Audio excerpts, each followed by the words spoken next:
Welcome. Thank you to everyone joining us online and here at the Arizona State University California Center at the historic Herald Examiner building. With great respect, Zócalo Public Square acknowledges the Yuhaviatum, the first people of this ancestral and unceded territory of Yaangna that we now know of as downtown Los Angeles. We honor their elders, past and present, and the Yuhaviatum descendants who are part of the Gabrielino Tongva and the Fernandeño Tataviam nations. We recognize that the Tongva are still here, and we are committed to lifting up their stories, culture, and community.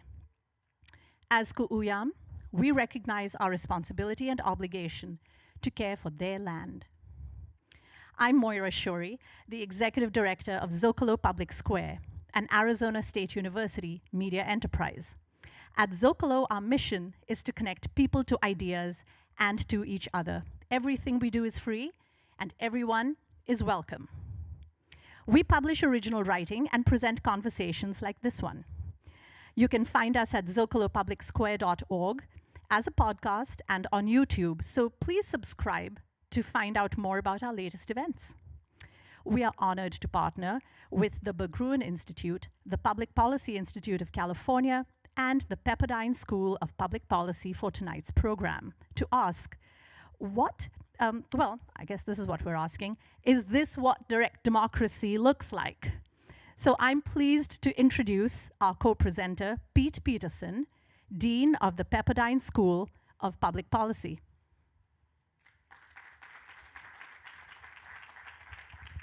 Thanks so much, Moira. It is great to be here. Again, I am Pete Peterson, the very grateful Dean of Pepperdine School of Public Policy, and that's why I like to have at least 7 or 8 feet of room here whenever I introduce myself. It's a real pleasure to be here and to partner with our civic-minded friends at Zócalo Public Square, the Berggruen Institute, and the Public Policy Institute of California. The School of Public Policy is in the midst of our 25th anniversary year, and one of the phrases that we often use at the policy school is that we're about putting the public back into public policy. So many of these graduate programs tend to inculcate a very much of an expert-driven model that we're preparing leaders that then go out and tell the public how stupid they are. We're now seeing how well that works, not very well. And so the question of what is the citizen's role in engaging in public policy, what is the public part of public policy, is something near and dear to our hearts, not only inside the classroom in what we teach, but also in the consulting and engagement that we do outside. One of our most popular institutes at Pepperdine is the Davenport Institute for Public Engagement, and over the course of the last decade, we have trained over 4,500 local government officials in how to better engage their residents in doing something called public policy. That work has also involved engaging in processes that have something to do with direct democracy, including things like the Citizens Initiative Review, as well as deliberative polling. And so this issue around direct democracy, what it's helpful in engaging, how it can be improved, how it's important to keep, and how Californians think about it is really so important to us. And that's why, again, we're so delighted to be here partnering on this very important conversation. So without any further ado, I will bring up the moderator for today's discussion, my good friend, Nathan Gardels. Nathan is what I would call a civic entrepreneur. He is the founder and editor-in-chief of Noēma magazine, which is published by the Berggruen Institute, where he's also a senior advisor. He's published articles and interviews with world leaders on a number of topics, but as I said, he has a particular interest and expertise in democracy and in democracy reform.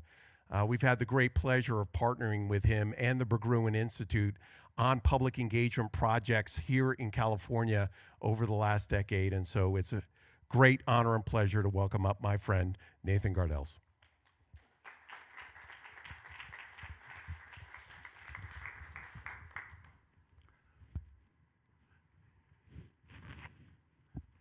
Hello, everyone. Our other panelists are joining us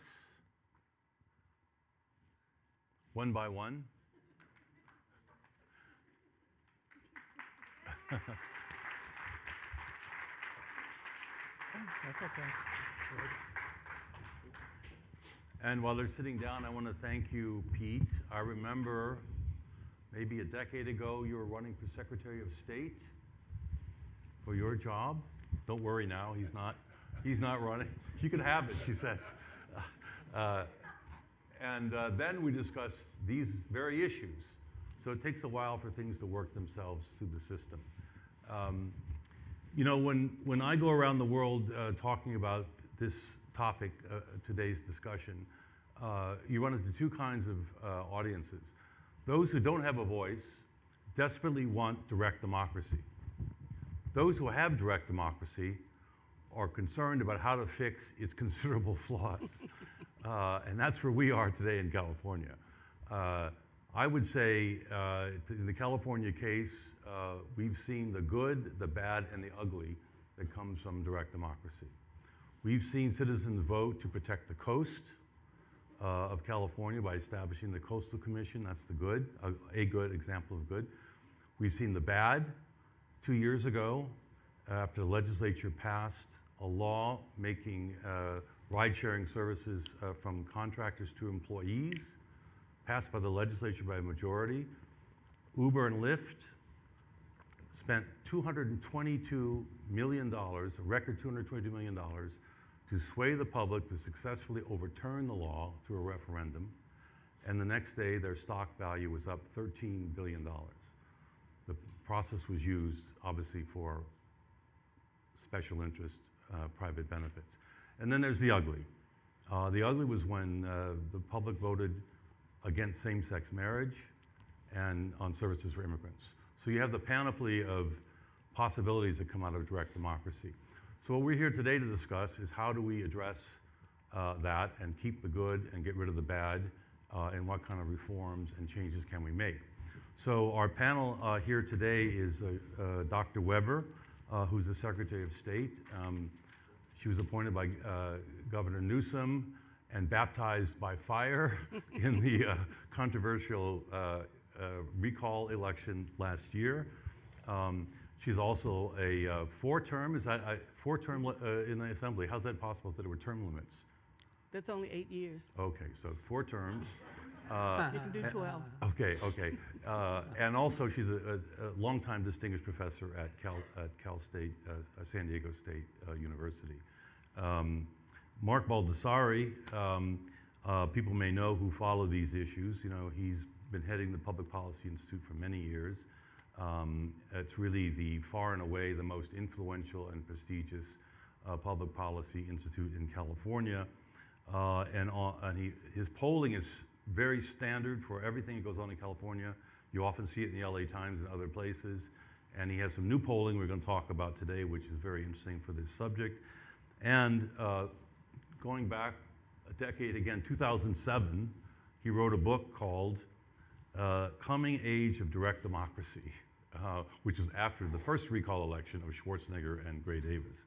And John Matsusaka is a professor at University of Southern California, USC, and heads the Initiative and Referendum Institute there. He's one of the big experts globally on direct democracy issues. And he has a recent book, obviously, which is timely and fits this topic, called Let the People Decide. So, Dr. Weber, let me start with you, if I may. So, after the recall election happened, Dr. Weber saw an opportunity to address recall because it wasn't addressed after the Schwarzenegger issue. And there are a lot of problems with the recall. And so she asked a bipartisan panel, former Governor Jerry Brown and former Chief Justice of the California Supreme Court, Ron George, to survey the stakeholders out there and to review the process and make some recommendations to her. And I worked on that with Governor Brown and Chief Justice Ron George. Now, one of the, so there are two kind of levels that came out of that. One was dealing directly with recall, and the other was initiative reform. So first, let me ask about recall, Dr. Weber. So the report says here that the present rules on recall elections do not meet the test of democratic principle, since an elected official must attain a majority to remain in office while a challenger could replace him or her with a small plurality. This allows a fewer number of voters to disenfranchise a larger number. So there are some proposals in the legislature now to deal with this. Maybe you can give us what the status of that is, and if you think they address the problem that this democratic deficit problem that I just mentioned. Well, thank you. And Nathan's being very modest about his role in this. He had a major role to play in that, and I appreciate him having the time to do that while I was in the midst of obviously dealing with recall and every other election that has come since then. We've just had a tremendous number of elections. But yes, you know, there is an initiative, there is a proposition, SCA 6, I believe it should be on the ballot in November. It's in the Senate right now, and hopefully it will, Newman, is the author.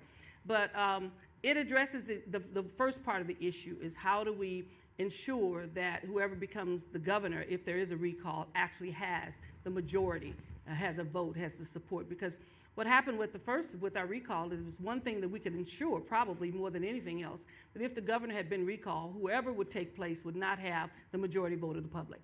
And people became very aware of that because we had a small recall of 40 some odd people running for governor, where before we had 130 something, but nonetheless, we had a large number, and it was sure that no one would get 50% plus one, which is what we believe a democracy should be about in terms of selecting the next person. So this piece of legislation then decides that the only initiative on the ballot, if there is a recall, will be that. Should we recall the governor, yes or no? If he happens to be recalled, one of my suggestions was, and they've taken, is that the lieutenant governor would become governor. And depending on when the recall, when that takes place, the next election would be about selecting a governor. If it's close to the primary and there's time for people to file, it would be, if they're still in their first year and a half, then they can run in the election that's not necessarily designed for the governor's election, but it is a statewide election. Then we would have and then we could choose who we want for governor. If it's close to the election, the person would serve, the lieutenant governor would serve until the end. So our thought is that that's what should happen for always if you have a lieutenant governor. The lieutenant governor's role is to become governor in case there's something happens to the governor. And so that was somewhat controversial because people believe as the lieutenant governor mentioned, that there might be some antagonism between the two in terms of one working to make the other one, more desirable for recall than someone else. But in the end, we decided that that's probably the best that we could do. Although there is another proposal that may end up on the ballot, and that was one that talks about making the governor, lieutenant governor run it as a team, as we do the president and vice president. So then you don't have that kind of antagonism that could possibly happen if you had a Republican lieutenant governor and a Democratic governor. But there are many other things about the recall, as we found out in the report, that's important. But that was the one that everybody somewhat agreed upon, that they didn't like the fact that you could choose the person to replace the governor by less than a majority. And we end up with someone, because even Schwarzenegger didn't get 50% plus one when he became governor. And so people could game the system a lot more with that process than the other process. So that is right now a Senate initiative that is a constitutional amendment, an SCA 6, that is in the Assembly, Senate, excuse me. It's going to the Assembly. It does not have to have the signature of the governor. It goes straight to the ballot once it passes those two, and it must be done by June 30th. Let me ask a question to be clear. So if it's a constitutional amendment, the legislature has 2/3 vote in order to make a constitutional amendment. They don't have to go to the public and put it on the ballot directly. Right. And then what happens if they both win? If they both go on the ballot? Can they both? There's only one. Well, I thought you said there was another one. No, I said there's another idea that's out there, but it's not included on that because it's much more controversial. Yeah. And so everyone pretty much agrees to this. Most of the folks who signed on as joint authors and co-authors are on the committees. Yeah. So the assumption is that it will get out of both houses. There's more than 2/3 majority in the Senate as well as in the Assembly in terms of Democrats. So the ability to get it out should not be held up in anything unless something goes wrong, because it's a pretty simple bill that addresses the issue that people felt was one of the most egregious things about the process. Well, let me go to the initiative process now. This survey report that I talked about and Dr. Weber talked about, we talked to every stakeholder group imaginable: NAACP, Howard Jarvis Tax Association, Pete Peterson, Joe Matthews, everyone that's ever thought about this issue. The common theme among all of them was including the Chief Justice Ron George, former Chief Justice Ron George, is that the process has been hijacked by organized special interests, by money and organized special interests. So what do we do to fix it? So this was one proposal. There were two proposals on the initiative. The first one was independent citizen panels, and to quote what the report here says, to ensure impartiality and the full context and information required for the meaningful exercise of the franchise, independent citizen panels could be convened to evaluate key ballot measures like a jury, hearing pro and con arguments as well as testimony from experts on the ballot measures' impact through a process conducted by professional mediators. Their findings of what your vote means should be made available to the public, the general public, in as wide a way as possible. The independent citizens panels should be sponsored by the Secretary of State's office, and the review should appear in information pamphlets mailed to voters with their ballot, online, or in any other communication to voters about a ballot measure. One step further, and this is done in Oregon already for some years, this kind of process. The other one was actually going a step further and say citizen assemblies should be able to initiate ballot measures. Because as it is, if you don't have the time and the money, how do you get how does the average citizen get their proposition on the ballot? So that was another one. But on the first one, on the independent citizen review, Dr. Weber, what do you think of the prospects of that? Would that be useful in your view? Is it something that would help bring a citizen's voice back to a process that many perceive as hijacked by special interests? Well, I would hope that it would. You know, I don't want to be pessimistic, because one thing I've learned is look like every great idea gets hijacked by somebody, or people figure out how to get around it and destroy it. And so and that's what happened, obviously, with the concept of direct democracy as an alternative for folks being able to get things on the ballot.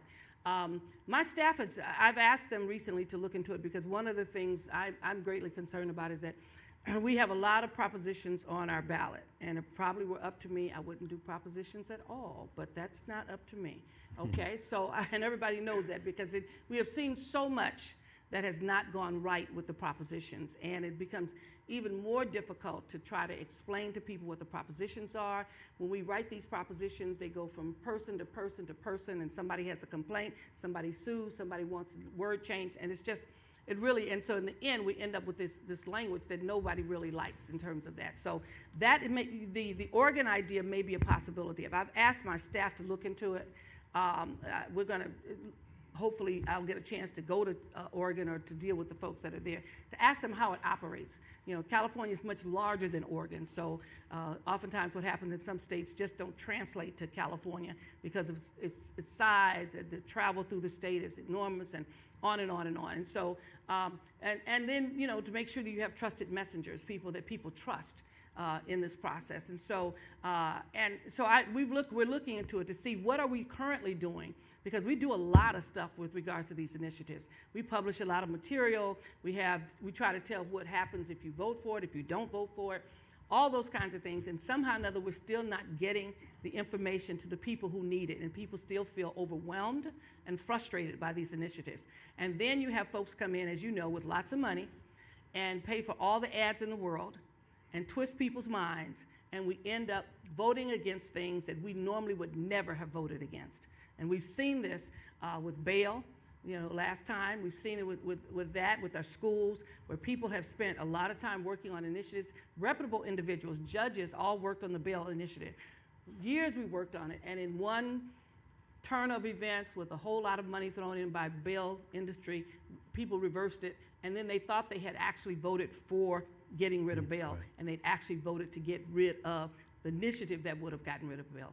And so I've seen the ugly of it. I've seen how, after lots of work and lots of tension, and then the public was furious when they discovered that they had voted for the wrong thing. So we're looking into Oregon. I don't know if it's a panacea for California, but we're looking into it and how would it operate in California. We're also looking into the things that we put out there and whether or not they're clear enough for people to understand. And I know that those things are oftentimes the result of a back and forth. people writing it, then somebody complains about it, and we have to go through this process to get the words that we think are appropriate for it. But I'm not opposed to it. We're just in the process of looking at it right now. Yeah. And But hopefully the concept makes sense to the you. concept makes sense. Yeah. We have to do something that simplifies this initiative. And we've done the one-pagers on it. You know, we've done that, and then maybe written by lawyers. I hate to say that because my husband was a lawyer. But anyway, but written by folks that they understand, but the public doesn't understand. And so that's been my concern with the initiatives, is that I'm not sure if the folks who are out there voting really understand what's going on. And it's very easy for those with a tremendous amount of resources to manipulate it and undo years and years of community engagement, conversation, action on behalf of community, collaboration between legislators to arrive at a bill or an initiative and an issue that really addresses a problem, and then have it go to the ballot. And then it gets overturned. And we've got a number of those things coming up this year. Yeah. One of the things the report pointed out was in the legislative process, you have two houses. You have the Senate and you have the Assembly, and there's what's called a second reading. So they kind of check each other. And there's no deliberative process in the ballot initiative, citizen ballot initiative. You get signatures and it goes out there. Right. There's no other independent public kind of looking at it as a second reading, and that seems to be one of the big issues. So, Mark, you know this issue more than anybody. Not only you've written about it and thought about it and experienced, but you've polled about it, and you have some new polling information today relevant exactly to this discussion. Thank you, Nathan. Well, everybody on this stage knows a lot about it, so and certainly as much as me. So it's kind of you to say that. We have been doing polling on initiatives since 2000, and we just came out with some results that were based on polling we did last month, in which we went back and revisited a number of questions that we'd asked years ago about the public's attitudes towards the initiative process. I think first and foremost, it's really important to understand that Californians have consistently said they think it's a good thing that they have this option of making laws and public policy. It's also important to understand that most Californians have consistently told us that they think the process needs changes, that it's not perfect. And one of the biggest complaints, and this came out in our recent polling, 2/3 of California likely voters, so it's about 2/3 of people saying it's a good thing, about 70 to 80%, depending upon what year we asked it, saying that changes are needed. About 2/3 of Californians say that there's too much special interest influence in elections, in the initiative process. And these feelings about the initiative, I think it's very important to understand that, especially at a time in which we're so polarized as a country and as a state, that there's agreement around this. You know, there's agreement that it's a good thing that we have this process. There's agreement that it needs to be changed. And there's agreement that one of the biggest issues is special interest. The other big issue for the average voter in California, though, is that, and we asked this question as well, and this is more like in the 70 to 80% range also, saying that when they're asked to vote on initiatives, it's often too confusing and complicated for them, that it needs to be unpacked. So the results of all this, and nobody knows this better on stage than John does, is that, so we've had, in the history of California, we've had about 400 ballot measures or so in the history of the 111-year history. About 1/3 of the time they pass, about 2/3 of the time they don't. The default for Californians and is that if there's anything that gives them some doubt about it, and it's very easy to create doubt about things, especially today in this age, they will vote no. They will pass, and they will hope that the legislature will come up, or that there'll be a time when they'll be able to vote on it again. What people are looking for, and I think Dr. Weber pointed to this, is that ideally they're voting on something in which there's some bipartisan consensus, or some consensus between business and labor that this is the best thing possible for everybody in the state, not one interest or another. If they get a signal, whether it's from a vote in the legislature, if it's a proposition. Now, it'll be very interesting to see what happens to the proposition on reforming the recall, because if there's, the voters will look at the voter pamphlet, and that's one of, the voter information guide is one of the most important sources of information for the average Californian. And they'll look at the vote in the legislature for this, and they'll try to get a sense of, you know, do people that I trust, do people that I'm voting for, do they believe this is the best thing forward, or is this something else that's going to help one side and not the other, okay? And if there's a big amount of money spent on the no side, if there's a sense that this is something that's dividing the parties or dividing business and labor, those I think are two of the guideposts that people look for, then they'll vote no. And then they'll wait for another time to do this. This latest poll, we also asked, and I wrote a piece about this today, a question which I hadn't asked since the round of, there were a round of reforms around the initiative process that took place roughly around 10 years ago. And at that time, we had seen that there was a lot of support for the idea of having independent citizens commissions, review commission.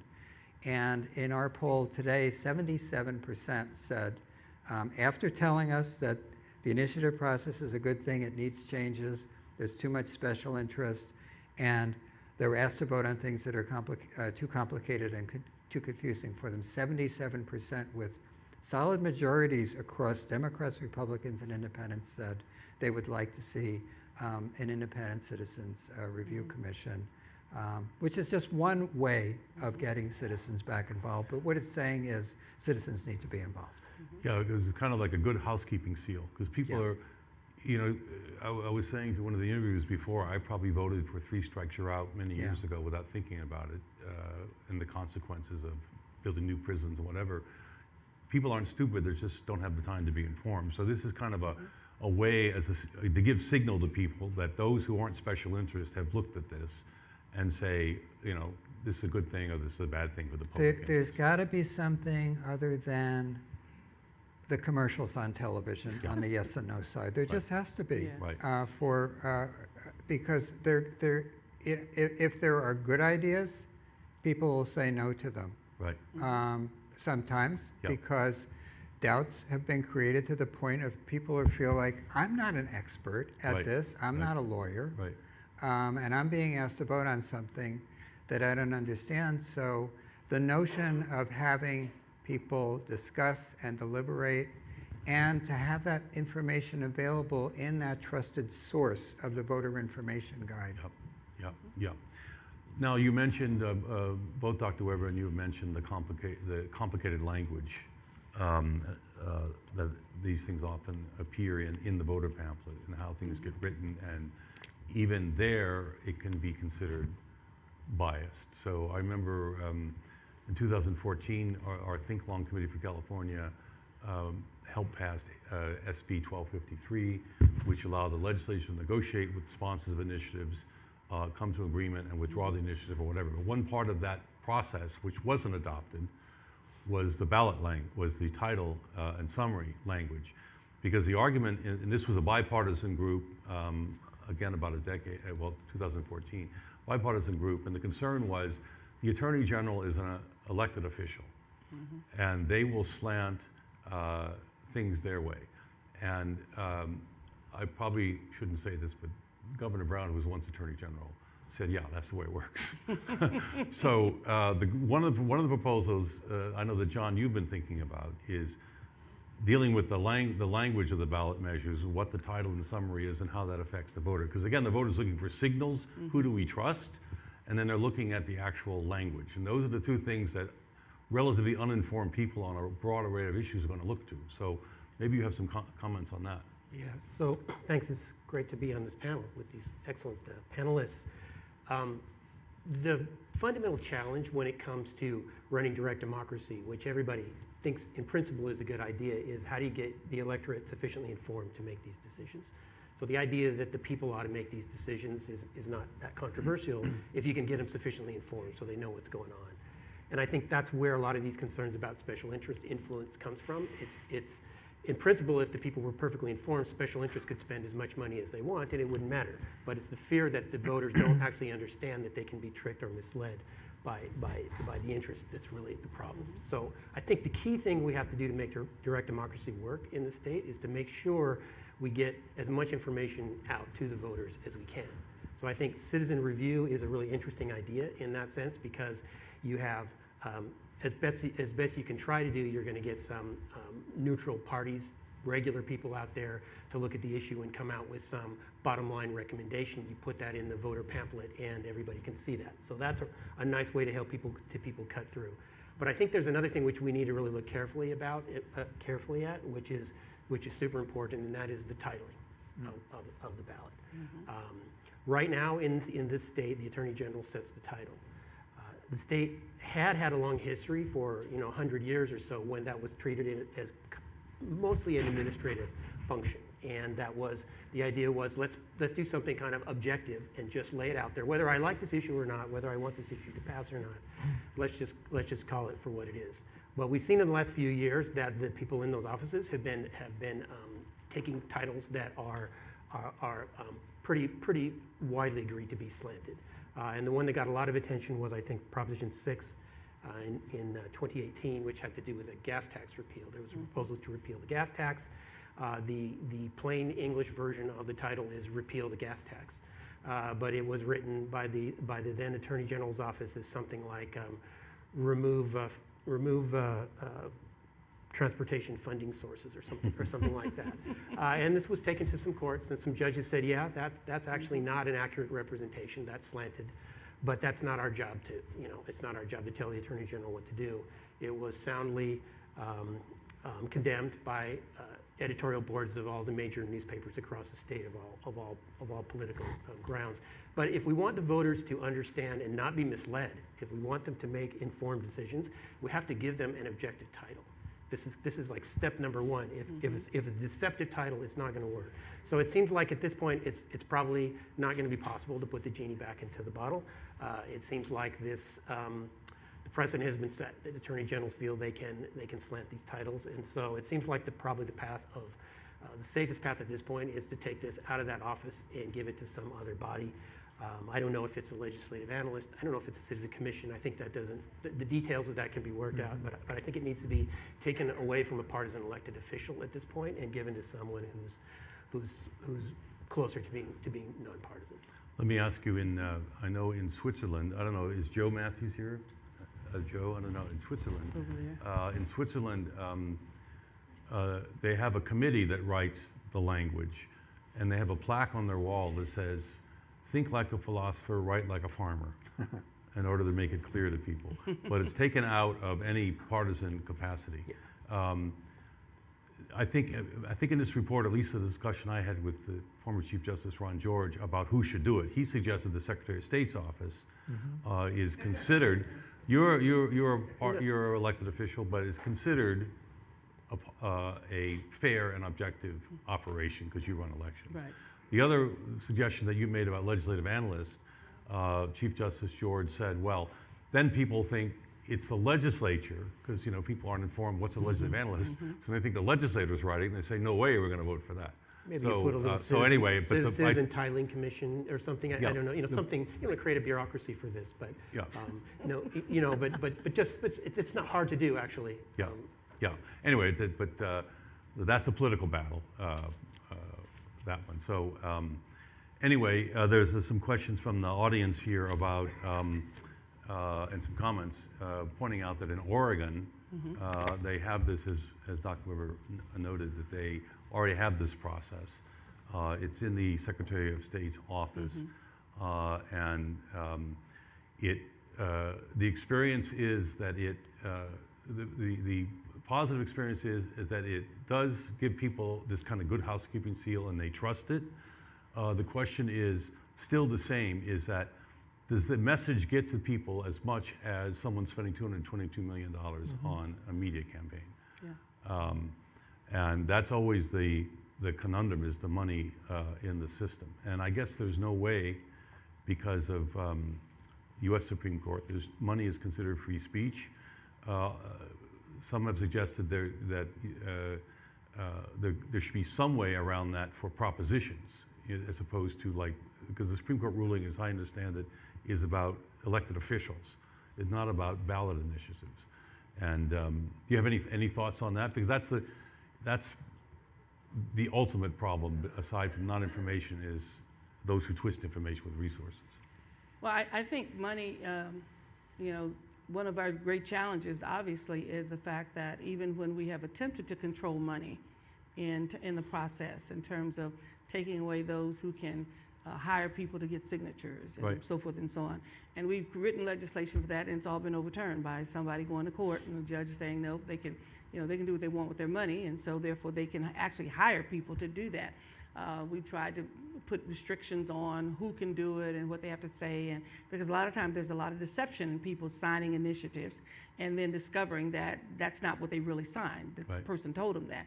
So we've had some challenges with that, and I'm not sure how you get money out of it. We've tried to do it legislatively, and then each time you try, you get so far, and then the courts will turn you down. And as a result, money then becomes a central piece of it. Trying to get information to the public is extremely important.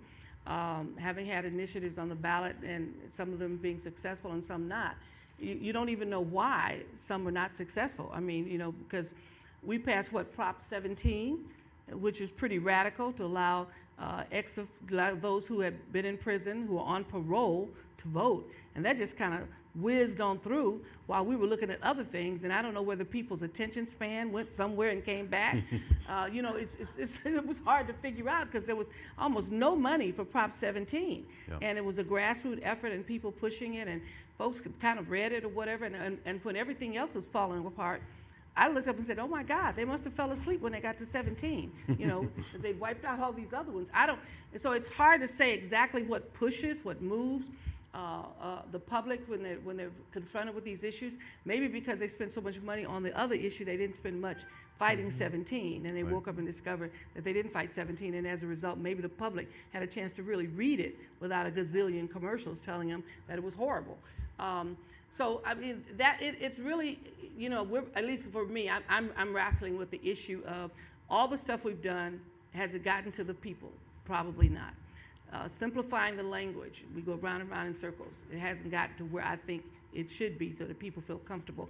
And as a default, people just vote against it, And sometimes that is the worst thing, because they really are taking things out that they themselves have struggled to achieve. Yeah. So.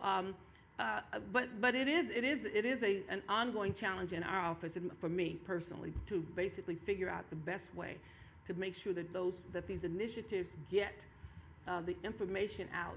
What is this initiative going to do to you if you vote for it? Your taxes will go up, or what? I mean, what is it? People want to know what are the consequences of a vote, and sometimes in the midst of all the conversation, they still don't know. They don't know whether it's good for them or bad for them. In those cases, they start looking for the names of those who signed on. Oh, that's my councilwoman. That's my friend. Okay, that's okay. That's ACLU. That's Planned Parenthood. That's this, that's that. Agencies and organizations that they can identify with, then that gives them some sense of comfort.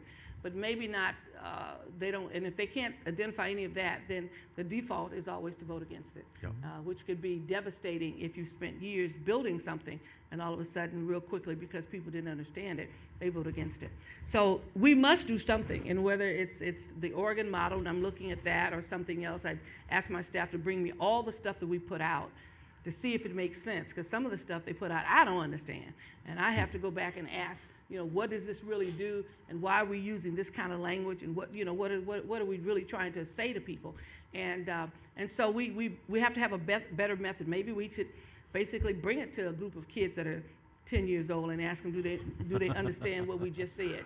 And if they don't, then we need to value that and go figure out how to say what we want to say in a way that they understand it. Especially since we've decided that we want initiatives, that we want the process, that people want it, even though they know that it's just really difficult to get something good. The Citizens Initiative might work, and it may be something that's good. We're looking into it to see how it would work in California in terms of finding those individuals who can do it.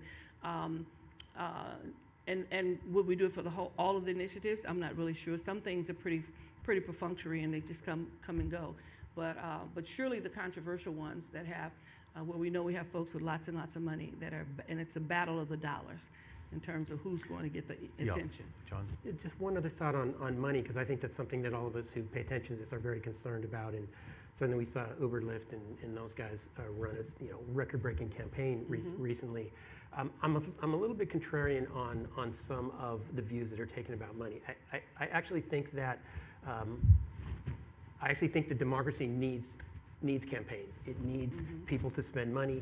The voters need to hear both sides, and I actually think it's healthy for groups to go at it and try to get their argument out in the public. I think that the first thing you see a totalitarian regime do is try to stop people from talking about issues in public. So I don't think we want to go down that path. I think we want to make sure that, I think we need it. We require in our democracy that these arguments get out. Here's the problem is this. The problem is when only one side speaks. Okay, so the voters don't hear the other side. That's when they're likely to be misled and not vote their interests. So I think the issue is not so much that we have spending. I think spending and frankly campaigning is a healthy thing. I think one-sided spending or one side not having a voice is the problem. And so just talking out loud here, one idea that we might want to consider is that if you have a campaign where one side has no money, one could imagine some public funding to at least let all the voices get out on the table.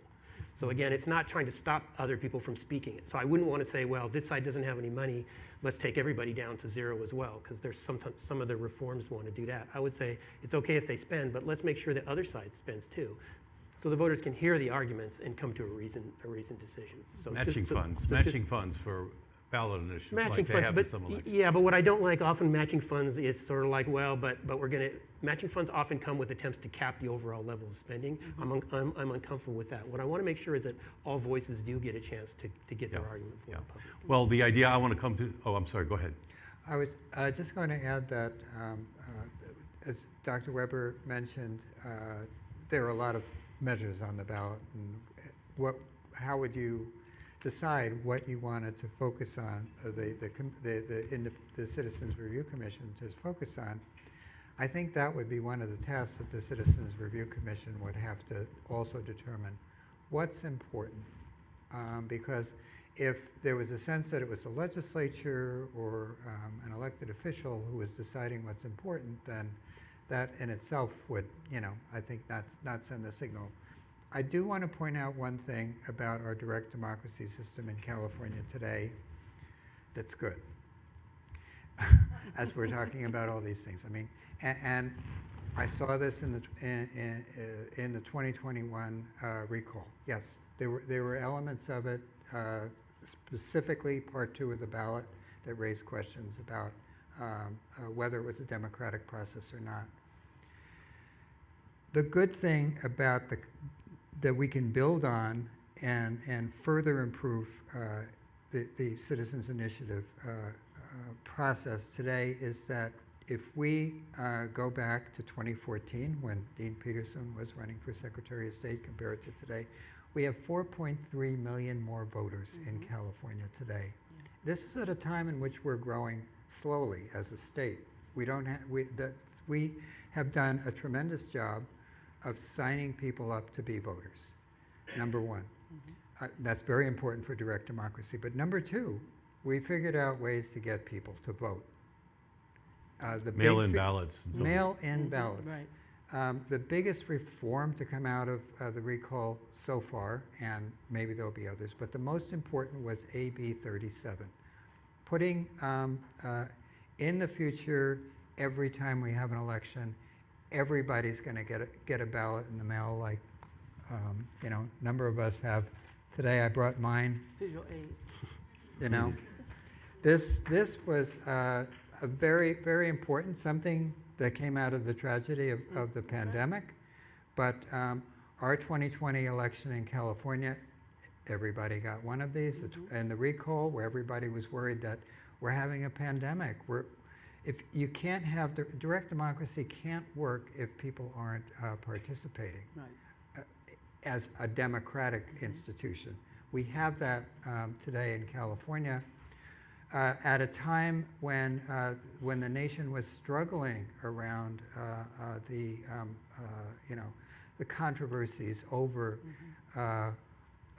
counting ballots and things like that. Of all the things that happened in our recall in 2021, and considering that the year started with the January 6th insurrection in the Capitol, we went through a recall in California in which the winners and losers, with grace and dignity, believed the results of that election. And people got to participate in it because we had a high voter turnout. So it wasn't like fewer voted than in 2018, and we had more people registered to vote than ever before. And that's something that we can now build on. I want to go to the audience for questions in a second, but I would just add to that, the more participation, the more the need for the kind of thing that we're talking about. Yes. Because the more people are involved, the more people need to have better information. The last thing you want is more voters with less information. Right. Yes. That'd be bad news. Yeah. Okay. Any, There's right there. I can't see, oops, okay, yeah, go ahead. I'd like to just float an idea and get the response of the panel, taking off on the idea of the citizens' reviews, the citizens' commissions. It's also difficult to get a proposition on the ballot. It costs millions of dollars to get all the signatures that are needed, and the process is that people are hired to go out and get these signatures, and people sign it without really knowing what it is. And that's the way it is. If somebody has a really good idea, that's not enough. You've got to have money. What if this is a kind of a radical democracy idea, but what if the citizens panel was there? What if it only took 10,000 signatures, say, so that if you had enough people in your group, you could get that? And what was proposed would go to a citizens commission, maybe 50, 100 people, 200 people, and they would consider, and randomly selected so that it's a microcosm of the state, and they would consider it and deliberate about it and hear from the different sides and then say, you know what, this should be on the ballot. Or they would say, you know what, this shouldn't be on the ballot, and so it's not going to be on the ballot. What if that were our process rather than this money-driven process that we have now? Thank you. Any responses? There's something like, that's kind of the idea of the citizens' assemblies. I'm not sure about the 10,000 signatures or whatever, but the idea of a body that's chosen similar to the redistricting commission, kind of random but representing the whole public, can propose things, because that's another way to deal with the money issue. The citizens can bring it directly to the ballot without having to, have the money and resources that Uber and Lyft do. That might be something. Anyone has a response on that? I want to say something, it's not really radical, but why do you have elected officials? If you're going to engage in an assembly and another group and another group, you've already chosen a group. The question is making that group work for you.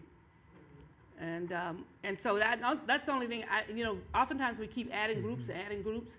It's not that difficult to get an initiative on the ballot if your elected official offers the bill. I mean, this SCA of 6, and I've done some with when we did SCA 5 and some others.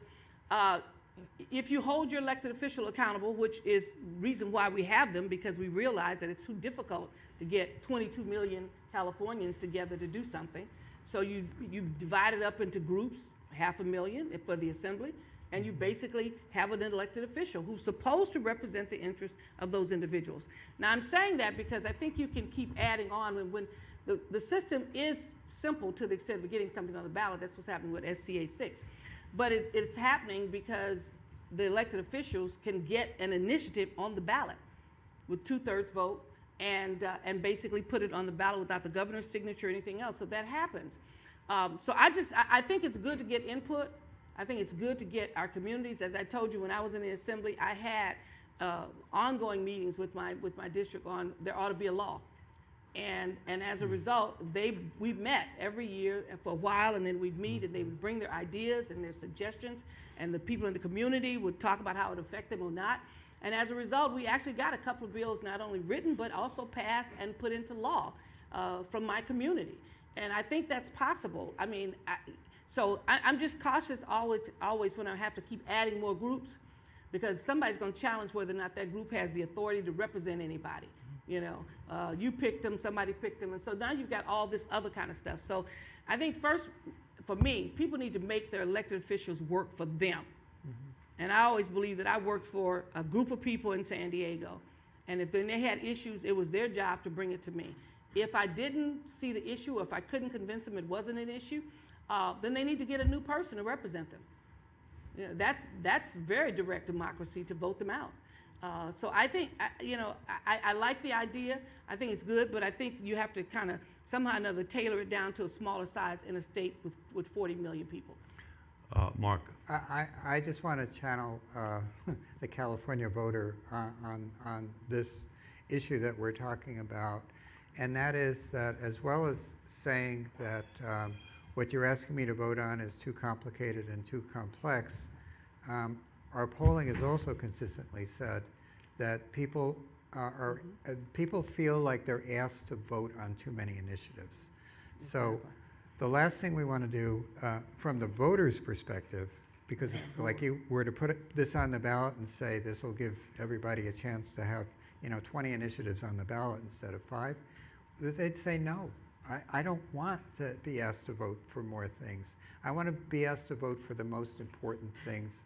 That and this is really important context for direct democracy in general, whether we're talking about the recall or the initiative or the referendum. The purpose is it's a check and balance on the executive and legislative branch.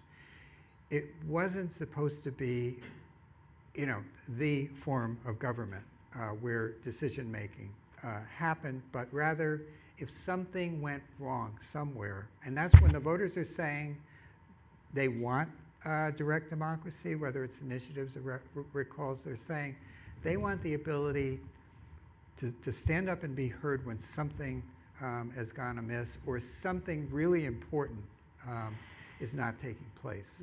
But they're not being, they don't want to do a lot of the work, as Dr. Weber said, that they've sent people to Sacramento to do. Question on your right. There's a question here from the chat. But let me just say one thing about the sentiment behind that is that those of us who observed Sacramento for a long time know there's certain players that are bigger than others. Yes. Like the CTA, the California Teachers Association, or the real estate developers from Orange County. And the legislature is not necessarily only there to represent its public. That's just a problem. And that's why the initiative is there. That's right. But then the initiative shouldn't be used by those same interests. It should be used by the public, which is what we're talking about. So one of the questions, so discussing this, I'm always surprised because I go around the world and talk on this subject and hear people talking about it. You always think California's ahead of everything, but it's not. So there's a question here about direct democracy is supposed to allow citizens to bring forward ideas. Most ideas now come these days from online exchanges between people and groups. Why shouldn't online tools lead to the ballot?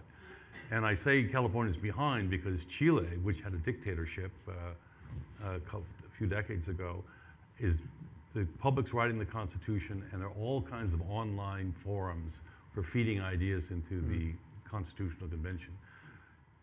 Couldn't California do that kind of thing? Is the Secretary of State's office wired up to hear the public?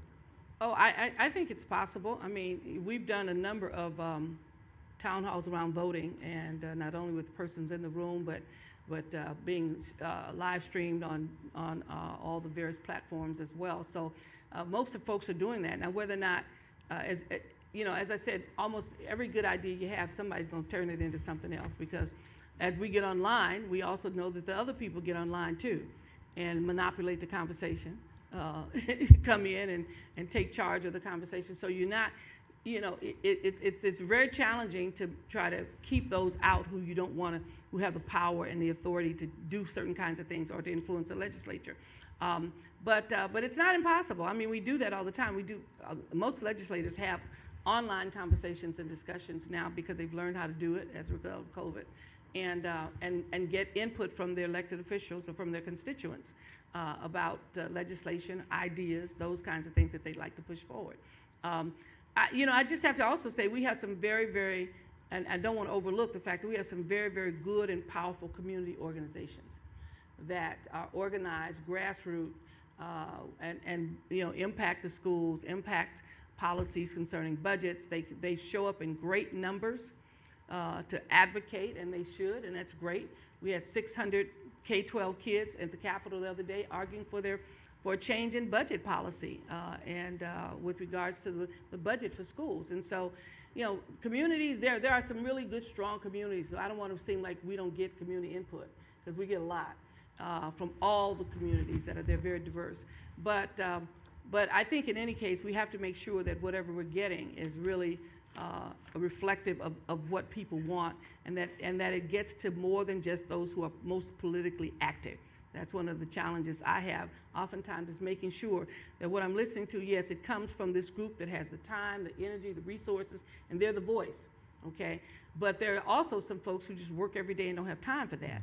And as a result, their voice is not heard. So how do we continue to push this issue? And I firmly believe it is not only at my level, Secretary of State's level, and others, but like I say, as an elected official, I spent a lot of my time dealing with my community, making sure they understood everything I did, every bill that was written, and understood why I voted the way I did.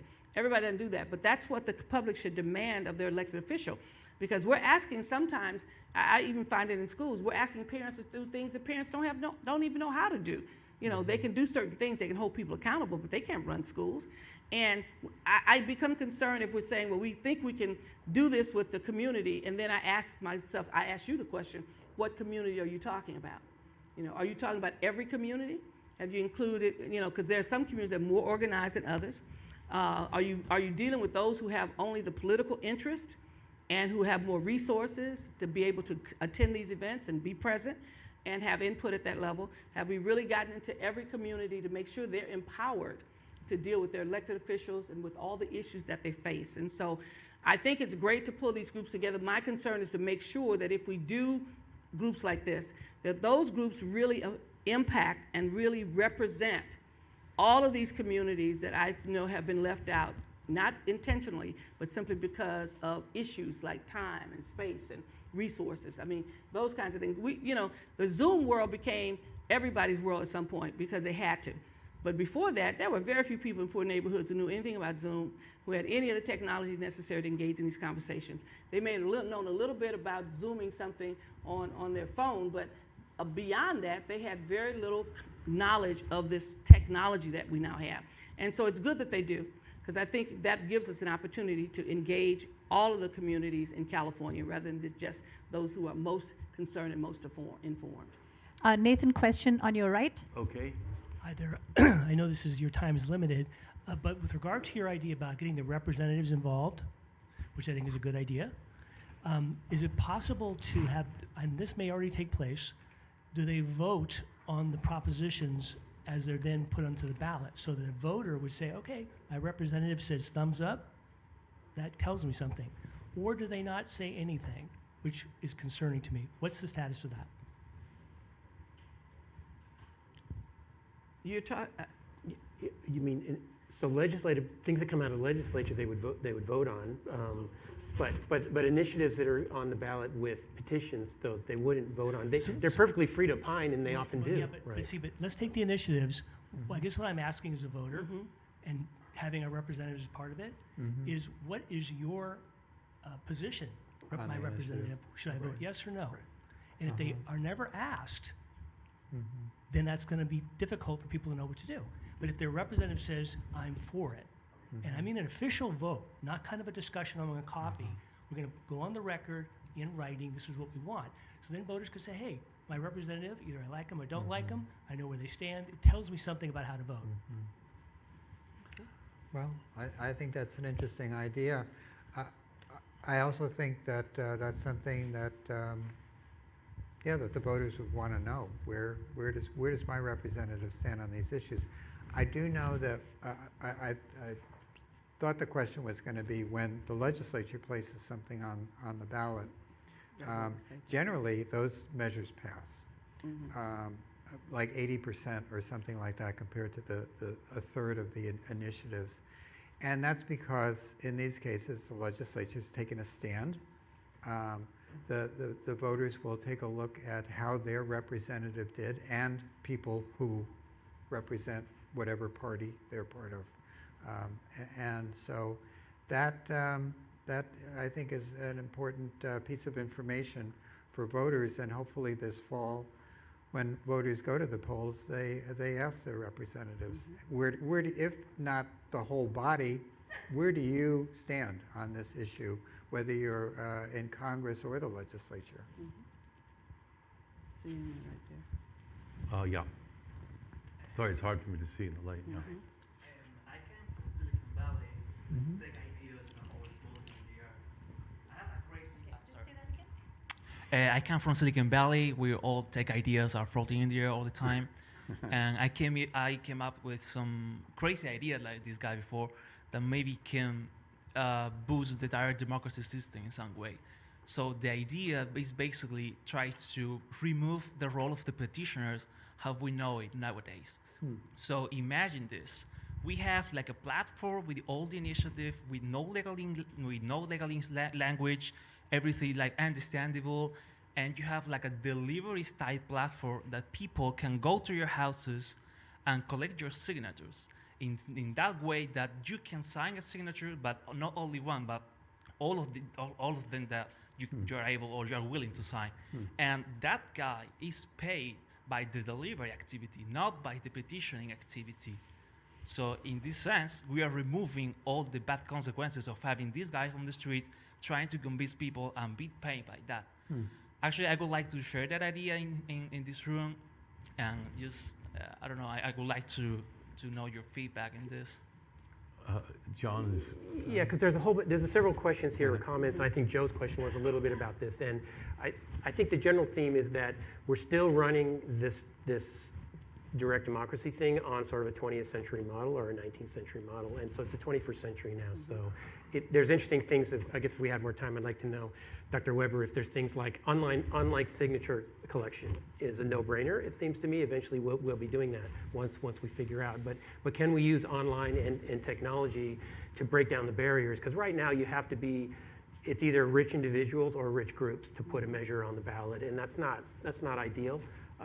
And are there ways to break that down so you don't have to pay people to stand out there? Why not just let people go online and click if they want to sign this, and that would take down the barrier? Yours is another idea. I don't know what the right answer is. My own instinct is that we should be experimenting. We should be trying some things. If they don't work, we can stop doing them. But we have to keep a sense of innovation to our democracy. We have to keep a sense of trying new things and always trying to make it better as technology expands. I think we're a little bit in the mode of, well, we never do that. That's not what we do. But you know, it's a new century, and other countries are actually experimenting and doing things using technology and online. And we have a lot of smart people in Silicon Valley and all over the country who can actually think of clever things. I actually think we should have a little more innovation going forward, and you know, we can abandon them if they don't work, but trying stuff. Do you want to comment on that? No, we're looking at all kinds of things, obviously. As a result of online now, whether it's online notary, we've got some bills on that and some other things to see what works. We've got the open source, and we're dealing with that in terms of policy and how that's going to work or not going to work. So I think we're looking at all those things. All of them have some level of risk involved in terms of security, making sure that it's actually taking place. And as I said, that's one of the challenges. Anything you come up with, folks can figure out how to get around the system, how to rig it to their advantage or whatever it may be. So we have to be very careful in just embracing something without understanding exactly what we're embracing. But also, I think, Mark said something very important, that people don't want more initiatives. They really don't want them. They want to understand what's on there. I mean, the recall election was so simple because it only had 2 questions. Do you want to get rid of the governor? And if he happens to be gotten rid of, who would you pick? We had record numbers of people turning those things in early because it was simple. They knew how to handle the ballot. But people get frustrated, so we've got initiatives that are coming forward. If you add more or you make it easier for people to do initiatives, I'm not sure if that's what people want. They want us to address the issues that may be more complex or whatever that maybe is difficult for a legislator to do. But I can envision us, you know, as our goal, we think, to have more initiatives. I don't think that's our goal. Our goal is to have initiatives that address issues that we think are important and that people can understand. So that when they go to vote, they're doing that. But I'm just saying, if you make the process so that any and everybody can just get online and start some stuff and do some things, you're going to end up with a whole lot of initiatives. People are saying, even the fact that we have 100 people running for governor, you know, people say, you know, there should be some qualifications or something other than age and breathing. And so, you know, because why? It just overwhelmed people to look at it. And some people never intended to campaign, never intended to be governor, all these kinds of things. And so I just think our process should be better, more effective, get to the people at the information they need, and hopefully make some changes that folks believe in. So I would look into that, but I'm not sure whether it would increase the number of initiatives. Beg pardon? What is the problem? It's not the goal to have like a more balanced system. So right now have only 1/3 of the initiative out there is making like this progress. What if we balance the representative system with the You may still end up with a third. The question, I mean, if you actually deal with people, and I know our time is up, but when you deal with the public, one of the things that they say all the time is the ballot is too long. It's too many pages. It's too many initiatives. They don't understand the stuff. Why didn't you people solve that on your own? Why'd you bring it to us? Well, sometimes constitutionally we have to take it to them. But the frustration, we didn't hear the frustration so much with the recall because, like I said, it was 2 questions, easy to answer. People got it done, turned it in, and it was done.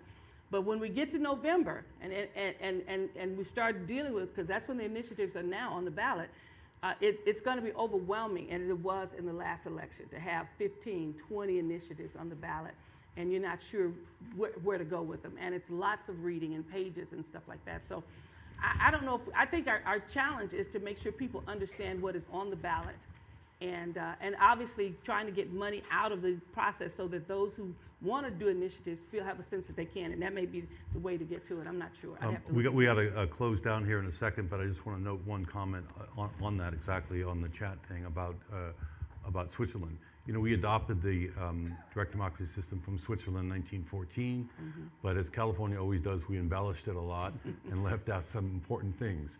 So in Switzerland, actually, there are only 3 or 4 initiatives a year, and they're all on certain days, which are voting only on that. So precisely not to overwhelm, but to check representative democracy, Right, exactly.